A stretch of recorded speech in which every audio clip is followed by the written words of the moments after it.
But the big question here is, does the abundance of the presence of media also translate into actual freedom? Journalists often are not well paid or are not paid at all, and often that makes them vulnerable to be compromised. These media houses are also a challenge to think harder, to come up with new business models that will help them to thrive in this new ecosystem.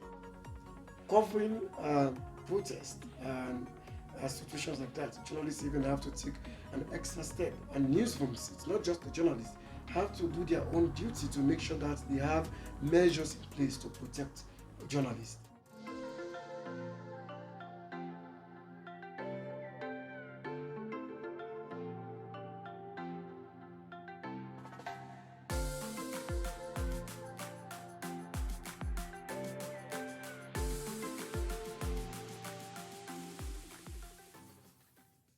Good morning, good afternoon, good evening from wherever you're joining us from, and welcome to Tek4Peace with Christine Magoma and Mustafa here today. And on today's video, we're going to be discussing World Press Freedom because, tomorrow is the World Press Freedom Day, so happy World Press Freedom to you. Thank you very The much. journalist in the room. Yes, thank you. And I guess to myself, the To new yourself. media team.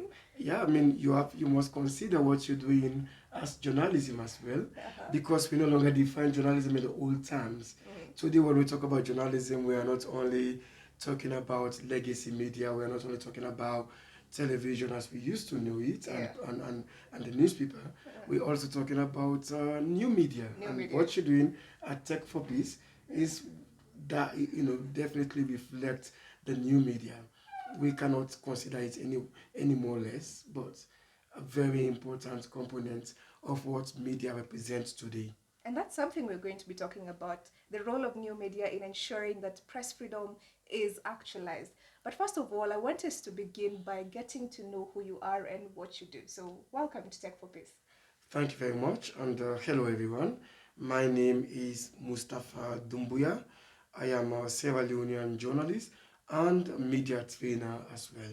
So I work with an organization called Journalists for Human Rights, which is a Canadian international media development organization. And what we do at Journalists for Human Rights is that we do training for journalists. We work with journalists and civil society organizations. For journalists, we train them and do capacity sharing on how to do human rights reporting in an ethical and professional manner. With civil society as well, we work with them to build synergies between civil society and journalists so they could work together in advancing community issues, particularly on human rights. Oh wow, I think that's really great. And what you're doing is actually in line with this year's theme for the World Press Freedom Day, which is covering human rights. So I'd want to know from your perspective as a journalist, and I believe that under your work and with what you do, you've spoken to different people and you've gotten to interact with different people across the continent in Africa. So where do you think we rank in Africa in regard to freedom? Well, I think the status of press freedom generally in Africa, I will tell you, it's quite dynamic. You come from a place of abundance in countries like Kenya or Senegal, where you have a proliferation of media, and what that means is that there are a lot of media registered, both in print media as well as broadcast media. You have a lot. If you want to tune into a radio station in Kenya now, you have a plethora of very many. Yeah, spoiled for choice. You're spoiled for choices, Yeah. right? That actually stems from it's an indicator to tell you, that there is relatively press freedom in this country because the space to run media is liberalized. It allows so many people. But then also, if you want to talk about Africa, that's an example from Kenya. You go to another part of Africa like Eritrea, where the space is very closed and very tight. There are not as many options as you have in Kenya or in Senegal or else in South Africa or elsewhere in the continent. So when it comes to that status, it really depends on where you are. But the big question here is, does the abundance of the presence of media also translate into actual freedom for the Yeah. media to operate? That's the big question. And often the answer, sadly, is no. So while I would tell you maybe in the early 1990s, there was a wave of liberalization of media across the continent. And what that means is government, we've come from like dictatorships, and the wave of democracy was also spreading across the continent. And that came with it the pressure for government to be more democratic, and to be democratic, to be considered a democratic state, also basically means you have to leave the civic space open, and Yes. that brings in media, The fourth estate. the fourth estate, Yeah. as it's called. That's that brought in media. So more the laws to open a media house or to run a media house, were liberalized to allow multiple choice media houses. What we had before then, we had just like what they used to call a state-run media, and that like you had a Kenyan Broadcasting Corporation. Yes. That was the only one you had, or maybe I think it was called something else then, Voice of Kenya or something. And it's just not Kenya, across the continent. That's what you had. Governments we are running media houses, and you want to know why? Because the media is a very powerful tool to shape opinions, to shape how people think. And governments, they don't want to give that up, because governments like to control. They want to control up to what you think. So what they had then was the media to help push propaganda. The media was the mouthpiece of the state. So what when you tune your state-run media, what you hear is the president is launching a new event here, the president is traveling there, All the the good. minister was there today, this Uh-huh. other minister was. So the main bulletin was packed with that type of news. There was no alternative to show an other critical point of view that, oh, this was not working. All what you saw on the news is, oh, this is working, this is working. So what we had then was that. But that changed, and government started to open, governments across the continent were opening up the space so people could register commercial radio stations, community radio stations, and even television stations as well. And that opened the space for sharing of information and ideas, so people could talk about other things that are not probably in the best interest of the government, that the government didn't like. What that did then also, it brought other challenges, because now governments wanted to control these new media platforms that were opening up, and that control has not left. It's still there. But now we are seeing it in the form of some kind of self censorship, where the government is not necessarily saying, or different actors are not necessarily saying, you cannot say this, but just by looking at either the violation of human rights against some of the journalists, of some of the people covering some stories, then we end up seeing some form of disappearances or a journalist ABCD happen. And we've seen very many statistics from organizations like UNESCO. But now I'm curious, from your perspective, what are the key challenges that have led to the decline of press freedom in Africa, So I think there are lots of besides challenges. the government, obviously? Well, the government could always be at the center of all of this, because nothing that we are seeing here is in isolation, right? But there are other challenges out there, and I think the biggest of these challenges is media poverty, as I would call it. The Often most of these media houses are really poor, to a point. You have few media houses, depends on where in the continent you are. You have few big media houses which are very corporate, and could make enough money. They get high rankings. They are getting enough money from advertising, and could afford to pay a few people in that media house with a lot of cash, relatively. And you have other people working within the same media house who are often paid less, really low, or nothing, or even the money, even if they are paid, the money is not forthcoming to them. What that does is that it exposes journalists to be vulnerable, to be corrupted. So often these journalists will go out, will use the ideas they get from this media house, what they used to call brown envelope journalism. I'm not sure whether we should still call it brown envelopes, because today people have M-Pesa, they are not giving an envelope. It's electronic, right? They send you, Yeah. you receive it through The green electronic leaf. means. Maybe it's a green or blue, who Yeah. knows, right? Depends on how you receive it. But that's the situation. Journalists often are not well paid or are not paid at all, and they have families, they have to pay bills, and often that makes them vulnerable to receive, to be compromised while they practice. But in that is in context, in different contexts, where the media is even relatively free to operate.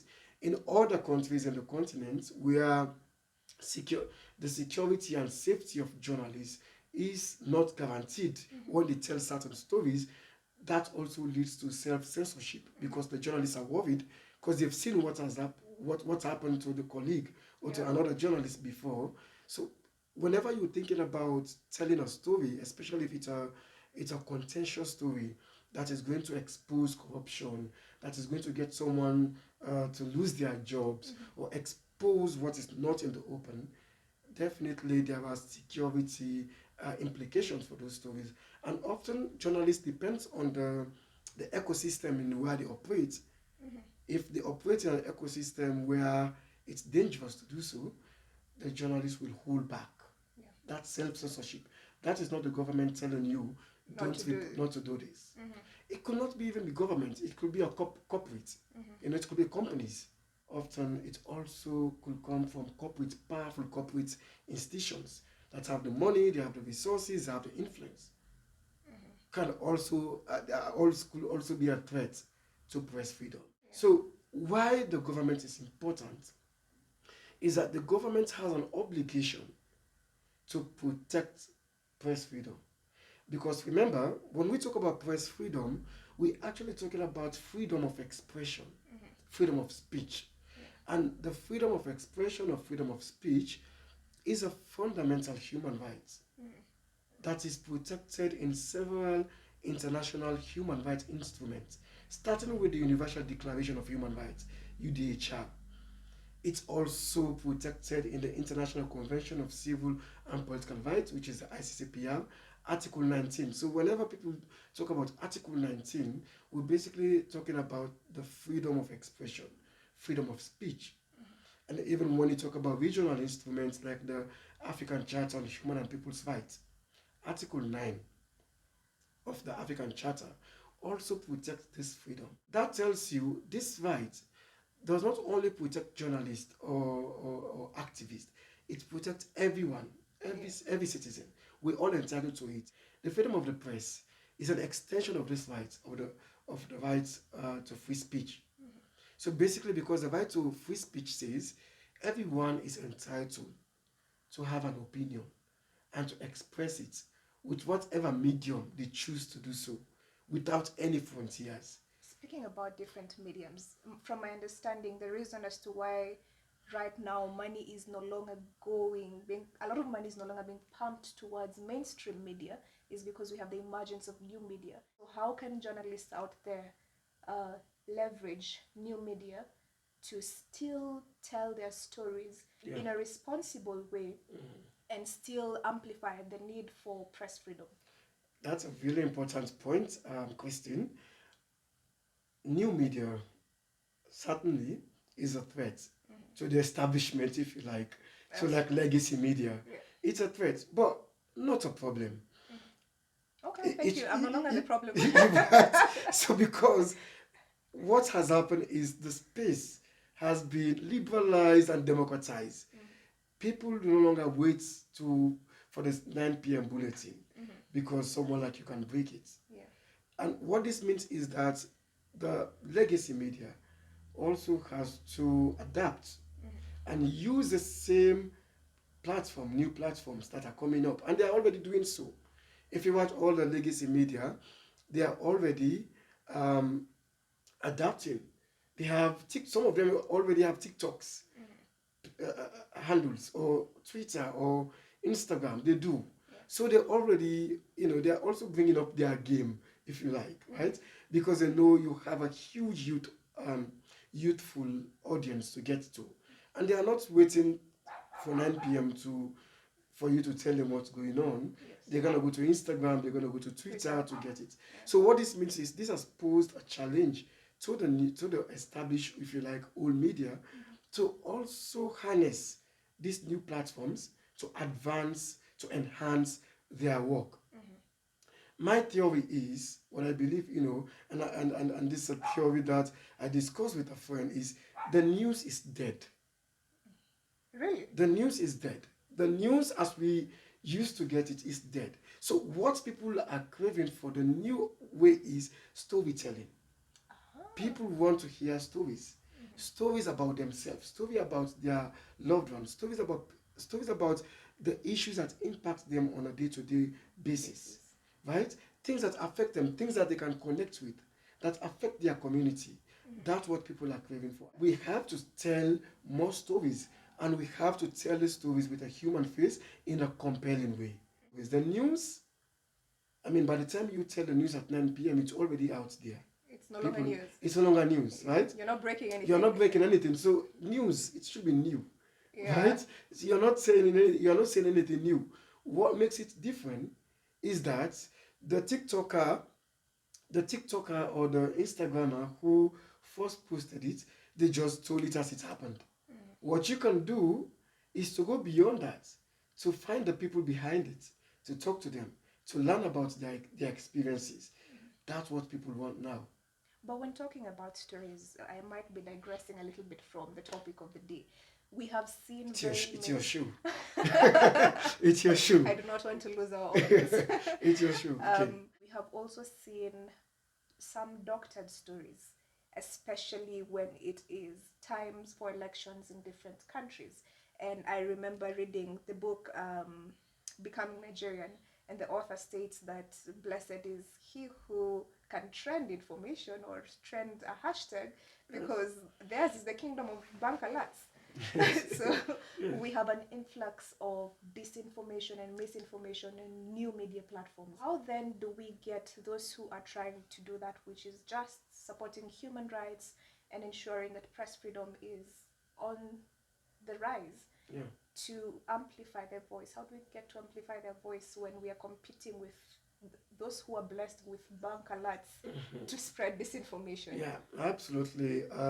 Misinformation or disinformation, propaganda, rumors are all threats to media, but also threats beyond that to our democracy. You know, all of what we're discussing is anchored on that, on democracy, because media operates, free media operates within the context, of a democratic state. Anything, other states that are not democratic, we know what obtains there. There are no press freedom. So it's a huge threat to misinformation or disinformation, a huge threat to press freedom itself. And you ask, how do we support independent media that is out there to get stories out? Yeah. Authentic stories. Authentic stories. There is need to think really hard about funding, supporting independent media. Because a lot of media houses are struggling. I work within the space and I see, I talk to journalists who are not being paid for a month or two, or media houses that are not able to generate enough revenue to even pay for their running cost. Sadly, this cuts across the continent. I've seen this in Kenya, not just small media, even big media houses. Even really established media houses could be part of the top 5. There is struggle there. That same struggle trickles down to smaller community media houses. Yeah. So but these media houses are also a challenge to think harder, to come up with new business models that will help them to thrive in this new ecosystem of new media on misinformation and disinformation as well. Yeah. Because I believe the only way to counter misinformation or disinformation is through authentic news or real news, as you call it. Point 2, is also media literacy. A lot of African states have to start to think about how do we introduce media literacy in kindergartens, or not kindergartens, maybe primary schools. Yeah. So people start to learn, or in community radio stations, they start to educate communities what is, how to detect or identify mis or disinformation. And a lot of African governments, the approach that we are using at the moment is through regulation. It's like, oh, well, misinformation, disinformation are a threat to our society, to peace and security. It is true. It is. We've seen cases where misinformation have caused, or disinformation have actually caused protests or strikes, and people have died. Yeah. Right? While regulation could be one of the options, shouldn't be the only option. The platform operators have a duty to really ensure that the algorithms that they use, right, the algorithms that they employ to do this work are able to actually identify, flag, and take down misinformation and disinformation. That is information that is being spread deliberately to misinform people or someone who is watching it. And I know a lot of African states are pushing, they are trying, and part of it is, and they're engaging these platforms, they're engaging Twitter, they're engaging TikTok and the rest of them. And even the trouble though is, a lot of these African states, they are more pushing. Their focus, their energy is spent a lot on actually trying to stop their own citizens from accessing and going and using these platforms to criticize government. I'm not calling out names, but Uganda, hello? Yes, exactly. So this is, they're spending a lot of time protecting the government officials, protecting the president, ministers from being held accountable through these platforms. To clear their names. Exactly. Yeah. Not actually protecting. When they say, oh, we are doing this, we are shutting the internet down for security reasons, they are not really doing that for security reasons. They are doing that to protect, to shield government officials or the states generally from being held accountable. So you've seen, proliferation of laws across the continent, right? They call them cybercrime acts. The idea is to protect or prevent cyber crimes. But these laws, in other countries are calling them, like Kenya, countries like Kenya, they call them the computer misuse laws. So basically, like, don't abuse the use of your computer. But this is supposed to protect or prevent cybercrime activities. Yeah. But often, what these laws end up doing is to freedom of expression, to criminalize speech. Yeah. To limit your freedom of expression, to criminalize speech. You can go to jail for that. So that's what they push. Whereas the focus they should be investing a lot more in identifying and cracking down on hate speech, on misinformation, and disinformation. Today, even though people have access to the internet, people are self-censoring because they are worried, they are scared of using that platform to hold their local official accountable, or to, to express themselves fully about how they feel about how their community or their state is being run. So when you don't have a free space, what you have, the opposite of that, is an authoritarian regime. If that is not addressed, if that is not challenged, the space will continue to shrink. And the more the space shrink, the more democratic credentials are eroded. You find out, I give an example of where I came from, Sierra Leone, for instance. We've already repealed what is used to call Part 5 of the 1965 Public Order Act. And that was a law that criminalized speech. So that law, which was in existence for decades, was repealed, was struck down, but was quickly replaced by a cybercrime act. And the cybercrime act in it as well has it criminalizes free speech as well, because what it basically says is if someone sends you a WhatsApp message and that WhatsApp message is found to be misinformation or disinformation, and you forward it to someone else, you also have committed a crime. But, when you have laws like that, when Christine, you send me a message next time, I would think twice before I forward it to the other person. The bigger picture, what that basically means is it's limiting people, it's limiting people's ability to express themselves, to share information, to be engaged in governance and the way the state is run. That is the bigger ramification of those laws. The Computer Misuse Act, Cybercrime Act, all of those laws on the surface, they are meant to address the increasing cases of cyber crimes activities. But if you go beyond the surface, those laws are also being used to actually limit freedom of expression. So, like you ask, what can be done? What can be done is that everyone, citizens, media, and everyone should not accept those new regulations that are restricting press freedom. We have to continue to agitate. We have to continue to hold our leaders to account to ensure that they don't pass laws that restrict our fundamental human rights. That's a duty for everyone to take. If we don't, we're leaving it open for the political class to pass laws that eventually shut down the space that we have. The small space that we That have. is already Exactly. It's not even as the space is too wide. Depends on where you are. yeah. Relatively in countries like Kenya, relatively could be, relatively wide. The space is wider. It's it's less wide in other areas.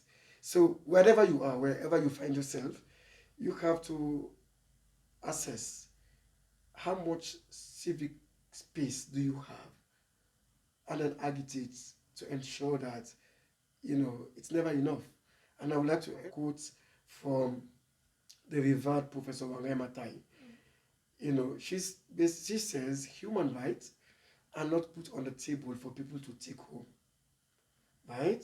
Yeah. She says human rights are fought for, That's true. and when you fight for them, you defend them. And I think that's a responsibility, a duty for everyone. Thank you very much, Mustafa. I have enjoyed having you here.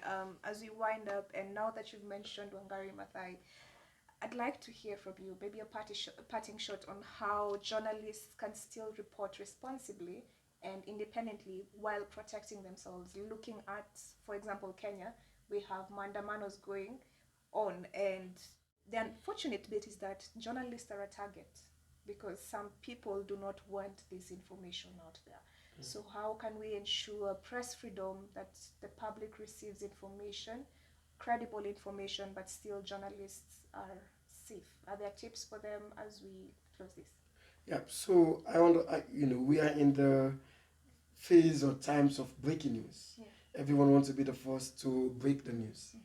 So journalists should leave that to social media journalists, right? Citizen journalists. Journalists can break the news, but journalists have a duty to be responsible, to ensure that they fact check, they cross check, they double check their facts before you share them with the public. Covering protest and situations like that, journalists even have to take an extra step. And newsrooms, it's not just the journalists, have to do their own duty to make sure that they have measures in place to protect journalists. Yeah. And that includes making sure that journalists are provided with training on how to report public protests like those ones, because they could become very violent, and the insecurity levels could increase. So journalists have to be properly trained before going out there. right? Yeah. And also media houses should make sure journalists, are also insured, because often sad, a lot of these journalists go out, risk their lives without any insurance, Oh, right? I did So not know that. yes, so journalists have to all, the news rooms also have to make sure that this journalist going out to report is protected, and should they find themselves in a situation where they are hurt or harmed, they are covered. They have a medical cover or life insurance.